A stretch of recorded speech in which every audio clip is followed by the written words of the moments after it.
Welcome to Google Ads Unleashed, the podcast that helps you harness the power of Google Ads. And now your host, Jeremy Young. Hello everyone, and welcome back to Google Ads Unleashed, another episode. I'm finally back from my honeymoon from the US, so you've had a few recycled episodes and a few pre-recorded ones. So you might be wondering what the hell is going on, because I missed out on GML, for instance. I think I'm the only one who has, but I'm going to make up for it with you because finally we've been able to make it happen. A couple of months ago, I told you about my experience at HeroConf. I mentioned one or two talks at the conference which were really, really interesting, and from which I've actually drawn a couple of insights already.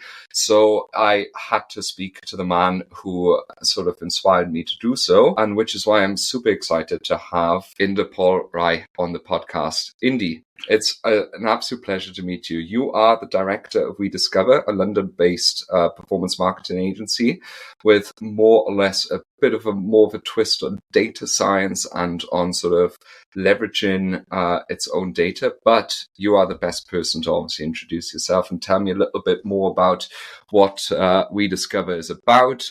Welcome. Really appreciate it. Thank you for having me. So I'm Indy. I'm Director of Paid Media at WeDiscover. I've been at WeDiscover for about 18 months now. I've been in the industry in paid search since 2012, 2013, so quite a long time. And I started agency side. So I worked for an independent agency for about 2.5 years, moved up to a network agency and was there for about a year and a half, and realised actually in order to do great work, especially with paid search, you really need to speak to the teams that are responsible for the conversion journey after you've driven the traffic to the website. And typically when you work for an agency, you don't, or certainly back then, you didn't often speak to those teams. So analytics teams at brands, or like SEO teams, product teams in terms of not just the digital product in terms of website, but the actual physical products as well, for brands like that. I feel that's an unsolved problem forever, right? I feel, especially the bigger businesses get, or agencies or whatever, there's always going to be this issue. I don't think I've ever been at one business which has solved this problem forever. I don't think that's ever existed. Yeah, exactly. So, that took me to a FTSE 100 company called RS Components, managing their PPC. They did everything in-house, so building a big in-house team to use my agency expertise to build their capabilities, both in people and then also technology.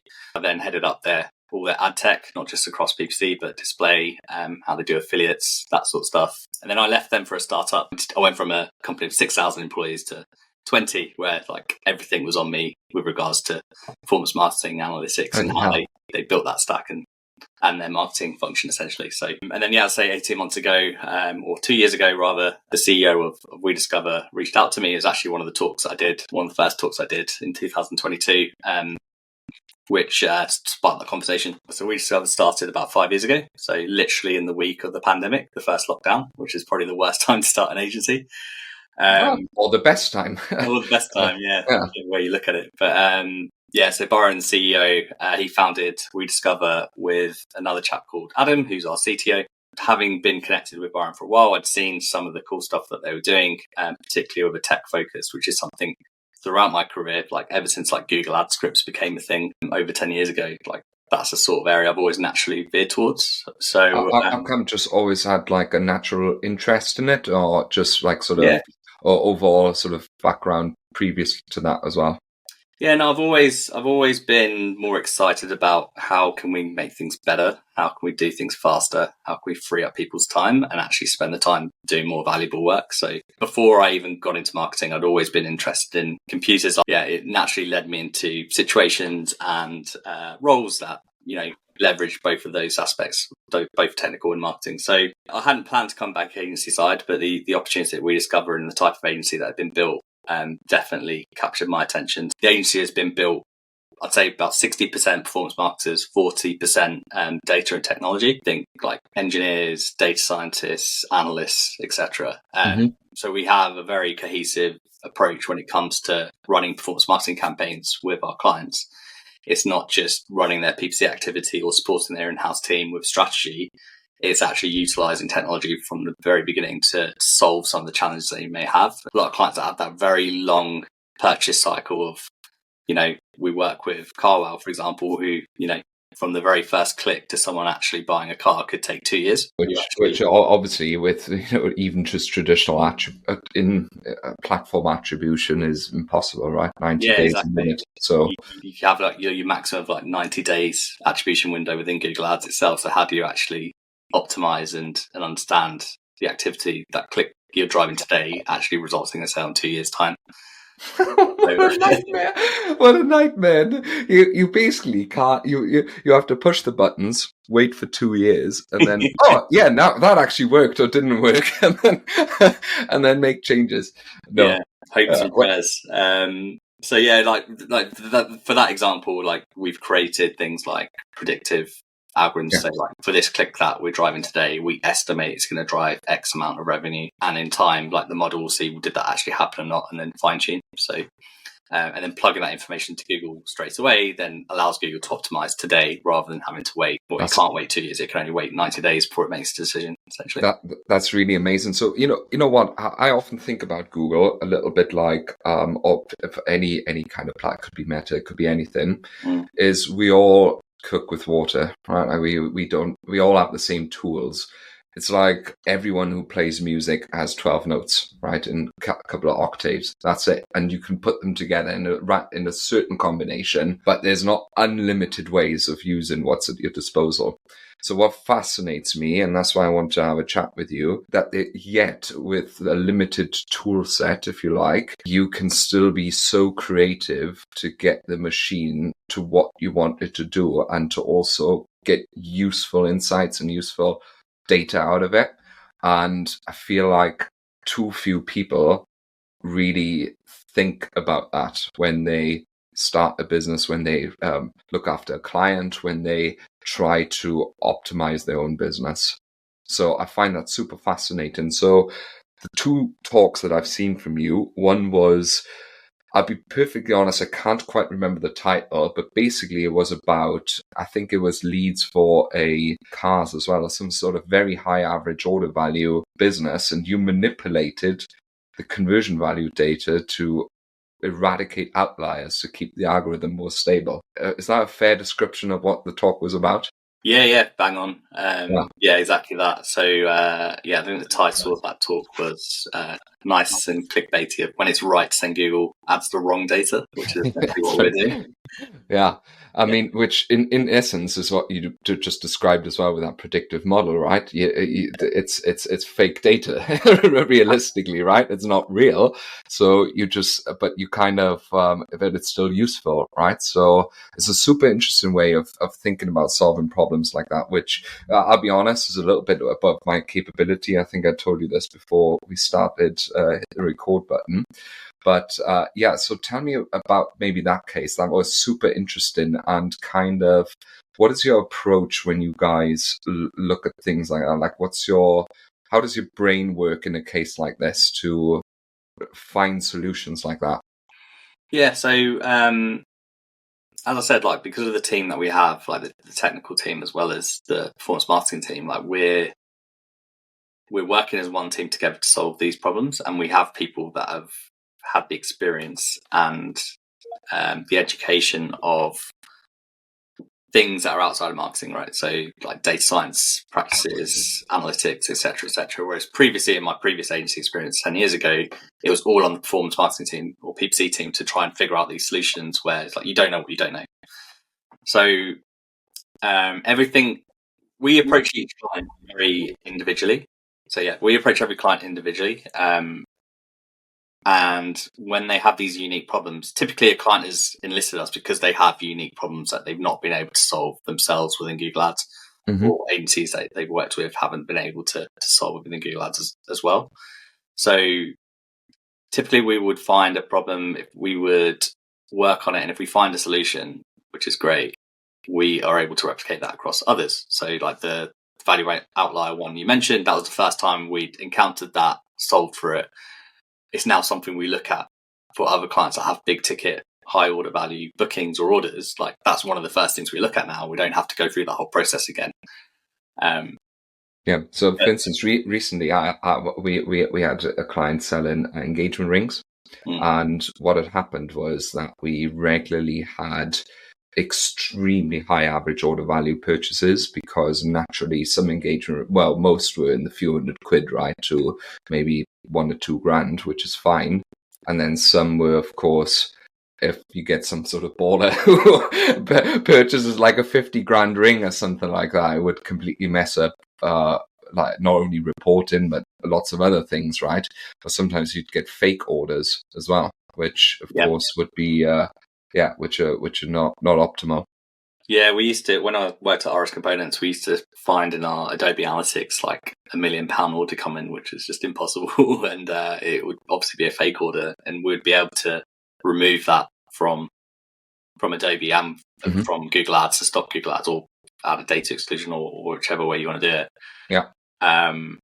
But yeah, it's not just fake orders. There are real orders that can basically throw out your bidding. And actually it's more beneficial not telling Google not to optimize those conversions, or don't even show them to Google in the first place, because we know that it's not going to give Google the right signal to optimize to. Like the example, the case study that I presented that you saw, we found that it wasn't Google finding these high value bookings and optimizing to it. If it was Google finding them and optimizing to it, great, we'll let it do it, and we'll take the instability of CPCs while it's trying to find these people. But it was, these bookings were being inflated by the client themselves, because they're offering, or actually not offering, they had very low supply in very specific geographic areas, and so they whacked up their prices massively for that short period of time, and then some people would still place that booking anyway and prepared to pay for that. So it wasn't something Google could influence, like that. It had no idea about that, and it couldn't influence towards it. There was no benefit to sending Google those orders, because it's going to try to find people that doesn't really exist, essentially. So it was a problem. Obviously, we didn't notice it straight away. It's something like we kept seeing this pattern and it wasn't even a pattern, because it was just happening randomly, like every.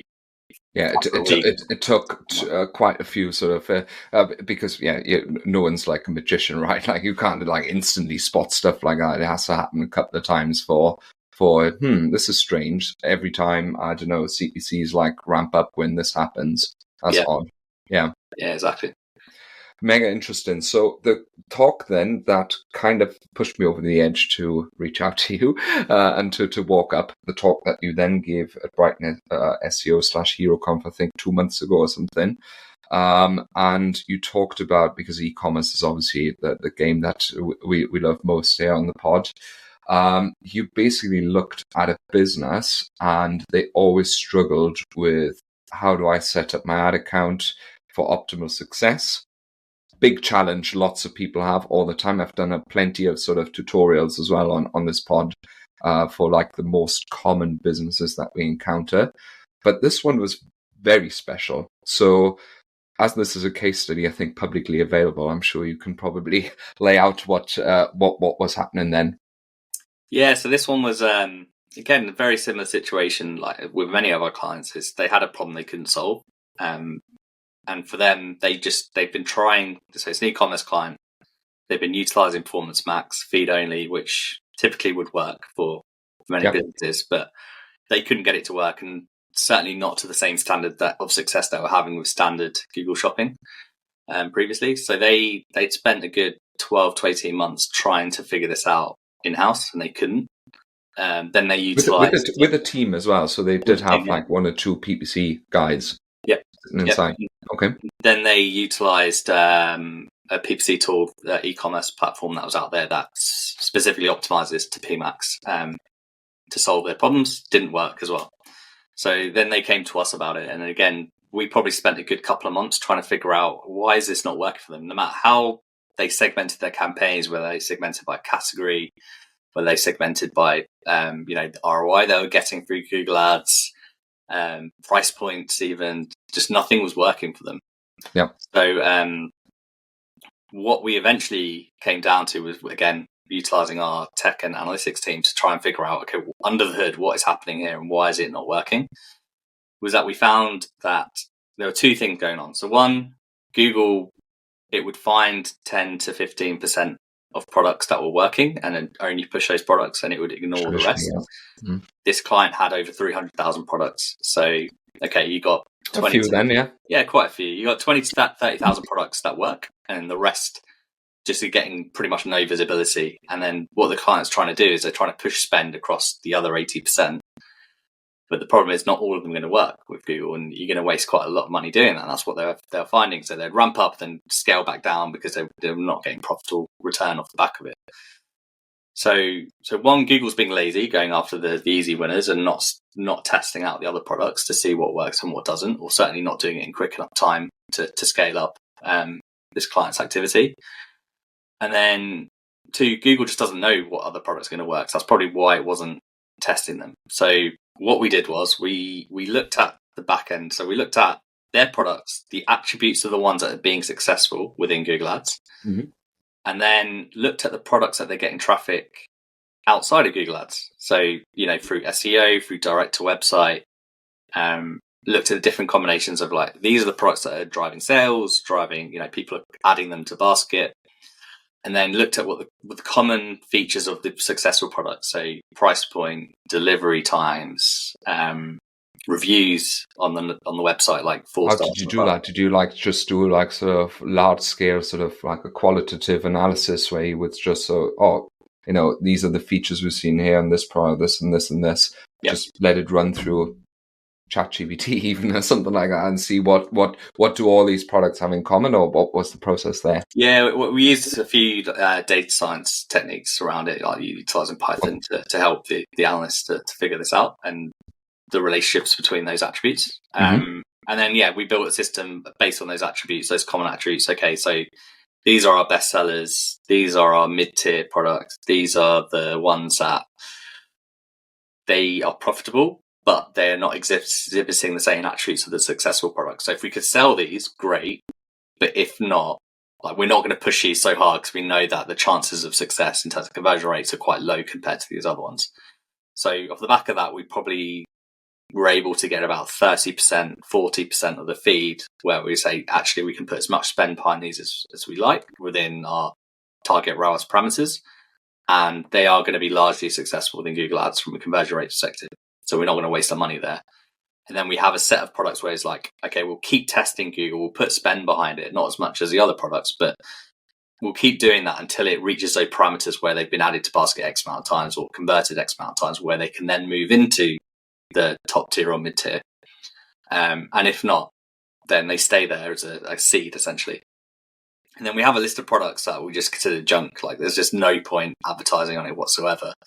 And what this client did actually is they worked with a CSS who are basically an affiliate CSS, where they pay for the media spend themselves. So they only make money if they make sale. You pay commission per sale. Exactly. So it's like clearance or something like that. Yeah, okay. So completely risk-free for them. They know they can't afford to bid on these products ourselves. Like, give it to them. If they can make sales on it, okay, we'll pay for that. But if not, fine. So that's the approach we took, and it was super successful for them, as you saw from there. Yeah, that's insane. So maybe one question I have for you, potentially, what your views are on, do you think Google, because obviously I'm not smart enough to know how Google's own algorithm works, or just see the same pattern, which is why we often create sort of, like zombie or sort of underperformer campaigns with different targets, just to give those products a chance anyway.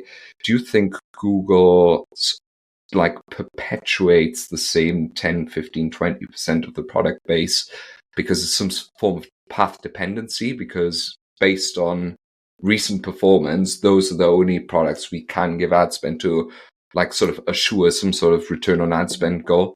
Or what's the reason behind that? Because you'd think Google would be at some point got to be smart enough to say, you know what, this product that hasn't had any visibility's got to be put to the test at some point so that we can spend.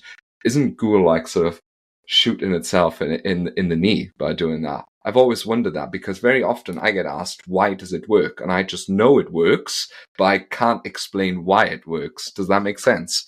Because you'd think Google would figure that out themselves, that you wouldn't have to force them to, if that makes any sense what I said. Yeah, it's a good question. I think it's partly Google, but it's also partly ourselves. So you go into a bit of a vicious cycle. It's like, you need to make the activity more profitable, so you tighten up the target ROAS, and the tighter you put those limits, the lazier Google's going to be. So it's not going to it's going to like basically that net, it's going to bring it back towards what's going to work and what isn't. So the looser you make the targets, the wider that net's going to get cast by Google across your products. But on the flip side, you can't afford to do that, because 300,000 products, if you cast that net too wide and spend too much, is not going to come into the return on ad spend that you need to be profitable as a business. So you're kind of in a catch-22 there, as is Google. Yeah, I'm gonna, for lack of other words, I'm gonna ask like I say provocative because it's not going to provoke you, or rather the software that I like to perpetuate quite often. That is profit metrics. You're very well aware probably of profit metrics. What does that lack compared to, for instance, an approach that you guys, but because, for instance, we've often solved that kind of issue, or just various profitability levels, right? Per order, per product. People sometimes order a lot, little, or there's sometimes quantity discounts, which of course gives you bigger margin than a larger orders, etc. With profit metrics, right? Which can do a lot of that. I'd say 90% of the work. Why is that not good enough? You think? So I've not personally used profit metrics, so I can't speak to that specifically, but having used a few different tools that do similar things, and the tool that this client used previously to try and scale their performance max, and why that didn't work, what we've done differently is we've not just looked at Google Ads, we've looked beyond that. We've looked at what are the attributes that make these products appealing and successful for the business and for customers of those products. And Google Ads is only one part of that to be able to understand that. So there are various things. So like obviously a lot of these tools and things that we've done, or I've done in previous jobs, is we focused on, okay, obviously if the margin is great on these products, push those more, and you're going to drive margin and profit margin rather than just focusing on return on ad spend. That's just one layer to it. So there's other things that make products economical and profitable to a business, like, as I said, like that, just that delivery lead time being 3 days rather than 10 days for this client specifically made such a big difference to conversion rate. And Google Ads isn't necessarily going to know that information. It will know which products are more successful versus the others based on that conversion rate specifically, but it doesn't know why. So if we're able to build in the why into the actual, I guess, algorithm and the AI that we've used to analyze which attributes, when you combine them, make these super successful and super likely to convert very high, and provide that to Google, say, put spend behind those, that's where we're probably different to these other tools that are looking purely at the Google Ads data specifically. And it might take into things like profit margin, etc., which are kind of like cookie cutter for every business. Like every business looks at margin. But there are very bespoke things that work for certain clients that aren't going to work for others, and vice versa. And information that we might not have, because like every business is different and has different models as well. Do you guys use like a stack of tools where if anyone were interested or nifty enough could have a sniff and have a go, like build in something like this? Or is your, like, do you guys, like, obviously you said before already, certain things that you then find out this is a problem that another business faces, that then comes first, boom, you got the tool built. But do you have like own built tools, or do you use sort of like a certain softwares or something like that for that, or is it just so for this specific case, and it's the case with clients when we're working on a problem that's new, we will build something that's like very sort of bespoke and very kind of like very quick in a sense. Like this is like a very quick data analysis using data science. So there wasn't any tools behind it when we did this with this specific client case study that you saw.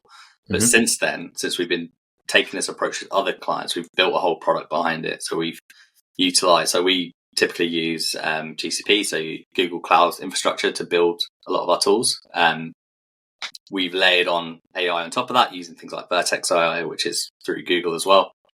And actually put more, I guess, AI into this as not just a simple data science technique, but for that client case study specifically, I mentioned a lot about historical data, or I've inferred that it's based on historical data. That doesn't necessarily take into account products you don't have any data on whatsoever. So it worked really well for products where we've seen data come through SEO, direct, etc. But the model that we built for that specifically, the quick and dirty model, as I'd call it, it didn't take into account where you don't have any data at all. So those are, you just have to test those, as I mentioned, like in your seed bucket. Now what we've been able to do, now we've laid on AI on top of it, is actually build actual predictive models where it's actually, okay, it has very similar attributes to these other products. The titles semantically are quite similar. So therefore we can infer as a cluster of products, these should have certain conversion rates rather than just looking at every product individually. Mm-hmm. And then what that allows us to do is actually build seasonality prediction into it as well. So, if a product has been successful historically, great, but what about clients that basically refresh their catalogs every single year? It's like fashion retailers. Like, they don't typically have products that last on the website more than a year. So how can you predict seasonal trends on historical data when it's a brand new product entirely? So we now are able to build predictive models to actually assess future trends rather than just the historical data of the catalog. So I generally have one print-on-demand client who has, like, of course, huge seasonal jumps and in different areas as well. So French Mother's Day is on a different day than British Mother's Day, and vice versa. And that's something we've struggled with every year. Maybe we'll have to have a chat afterwards as well on this, but because that's super interesting. But of course, it's very, very difficult to do so. Maybe something that I find interesting: what kind of problems do you regularly run into where people have already come to WeDiscover and you've seen this before? So we've got this one thing that you already have, which, by the way, I guess you can get like tons of other insights from this as well. Once you find out, let's say, the lead time for that one case study you've just mentioned, that could have like even CRO implications, right? Like, sort of, if a product takes longer, you can just put a widget on there saying, don't worry, you still get it by whatever. I don't know, this was maybe a stupid example, but you know what I mean, to sort of reduce that conversion friction. You actually know what is working well and why you should roll that out to products that don't work well to a certain degree. Even things like where you place your products on the category pages. It's like the order, what do you put on page 1? What do you put on page 2? Like, you can use this exact same analysis to say, okay, if we know these are the buckets of products that are going to be more likely to be successful, we can order your landing pages in the same way rather than utilizing a CRO tool to do that. That's amazing. But what kind of other problems? So if someone's listening and thinking, what, I am working in like, I'm an in-house PPCer who just likes to stay on top of industry trends. We got exactly as we have this issue, what kind of common issues do you sort of solve? I think typically it's that transition that Google Ads has had over the past 2-3 years, where the old school way of doing things, where you segmented everything as a campaign structure, to now it's actually the opposite, where you have to consolidate to actually gain the benefits of Google's machine learning through bid strategies. Mm-hmm. That's probably one of the main common things we see with a lot of businesses, is like, how are they organizing both in search and Performance Max, like how are they organizing their campaigns to actually leverage Google's AI as best as possible. So that's one of the things, like, as a foundational thing that we do, the step that we take is that's the first thing we try and address before we start doing the more of the advanced stuff. And then the other common thing is that business actually optimizing to the metrics that are actually going to make a difference to the business, not just a marketing goal, but a business goal. So typically we would look at, okay, where does it make sense to import business information as a conversion action? And it might be more than one thing. So we're working with a business at the moment where, in terms of website tagging, the only thing they can track is where someone is basically a lead. They are not currently optimizing to information of, okay, if that person has applied for something, has that application been approved? And then once it's been approved, have they then spent money? Those two things are very important. So the conversion rate from a lead to an approved application or registration to actually spending money with the business, those are 3 different conversion rates essentially, but they're only optimizing to the very first thing. So we are working with them at the moment to import the other 2 conversion actions and ultimately you want to optimize to the one that's driving money, but there might not be enough conversions coming through the account to actually optimize that. Google Ads just won't work with limited data, right? So there might be certain campaigns that you can optimize to that. And okay, if you can't, like really generic activity, which doesn't convert very well, okay, optimize to this step where it's application approved rather than the first action, which is simply the amount of leads that you're driving. It's things like that. It's like understanding, do they have enough data? If not, can we consolidate campaigns to do that in a way that makes sense for their account? Again, if not, what are the different options of what we can optimize to that are actually going to drive those business levers and business metrics that will essentially drive profitability for them? And that was one of many things. So just connecting the dots a little bit more. Yeah. Mega interesting. So if someone has thought now, you know what, I need to speak to Indy, what do they have to do? Probably the easiest thing and not badger you after a conflict. Maybe not the best option.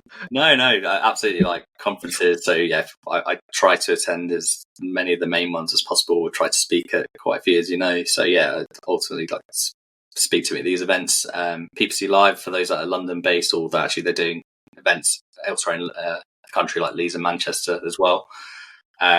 You will see me there often. So if you want to speak to me face to face, that's probably where you can best find me. Otherwise, LinkedIn, just reach out. So, super. Yeah. Perfect. Brilliant. So I guess we can land the plane there, figuratively speaking.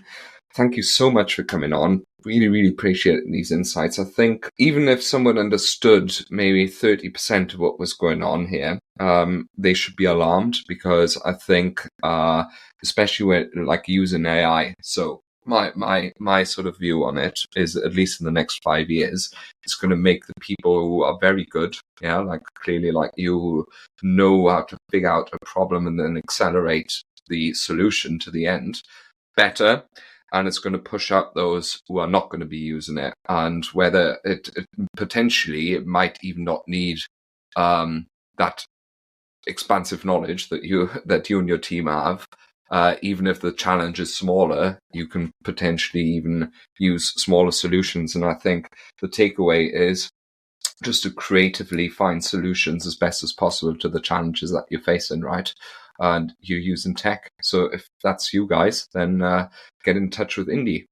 And if that's been interesting, then of course subscribe as always. Every Monday we've got a new episode. You can always contact me as well. I can put you in touch with Indy via my LinkedIn, via the website. You can always book a call with me. This has been Jeremy Young, as every week. Thank you very much for listening, and I'll see you next week. Thank you for listening to Google Ads Unleashed. To connect with Jeremy, check him out online at www.younganddigital.marketing. We'll see you next time.